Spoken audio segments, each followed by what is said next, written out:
No. No.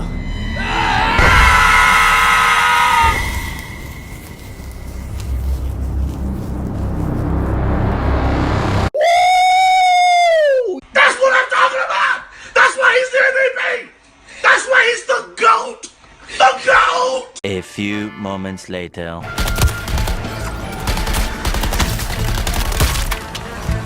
It's the biggest piece of dog shit. Based off my start, I know what you're thinking, and you are right. This is going to be a bit of a rant video, so bear with me as I dissect what exactly is wrong with Suicide Squad Kill the Justice League and why it may be doomed to fail before it even starts.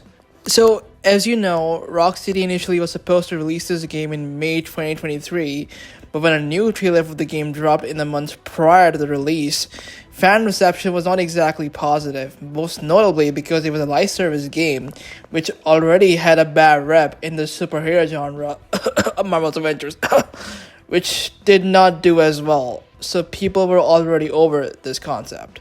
So of course, Rocksteady decided to delay the game yet again to February of 2024 in a written statement saying, "We have made the tough but necessary decision to take the time needed to work on getting the game to be the best quality experience for players."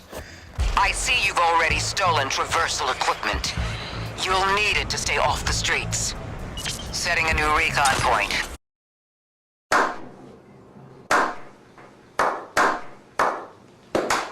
Now, I wasn't expecting the game to look completely different, but given the fact that they delayed the game, many people were expecting some changes to make the game more fun and entertaining. But it looks the same, which is why we will be talking about many of the reasons behind why Suicide Squad Kill the Justice League is not going to be all that amazing as it would like us to believe, and may even be detrimental for every single person involved working on this game. Let's start with Warner Brothers actively having a backwards approach when it comes to their upcoming games, including this one, where they're utilizing methods that many other gaming companies have tried and failed at. This type of online live service approach only works for games that are built specially for that genre, with games like Fortnite and PUBG that have had monumental success here, because they nail the live service and continuously make updates to their games to keep players engaged. To talk about this further, we have CEO of Warner Bros. Discovery going by David Zaslav saying, "Our focus is on transforming our biggest franchises from largely console and PC based, with 3-4 year release schedules to include more always-on gameplay through live services, multi-platform and free-to-play extensions, with the goal to have more players spending more time on more platforms. Ultimately, we want to drive engagement and monetization of longer cycles at a higher levels. We have put specific capabilities. We're currently under scale and see significant opportunity to generate greater post-purchase revenue," which, if we didn't understand, this essentially means David is saying that all games that are going to be releasing from Warner Brothers is going to be as monetized as possible to make the most profit from them, which, in my opinion, is a very bad decision since it stops developers from innovating and creating the best games possible. Talking further, we have seen a lot of franchises try this live service approach, which only seems to work on occasion when it is a game built for that type of genre or experience. Like if we talk about the Arkham games, it is probably safe to say that after 100% completing Batman Arkham Knight, no one expected Rocksteady to make a live service looter shooter game.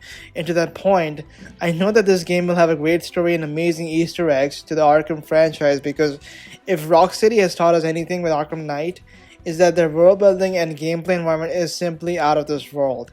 But when players have to sort through battle passes to determine their preferred costume to wear, it's mostly going to break the flow of the engagement in the game.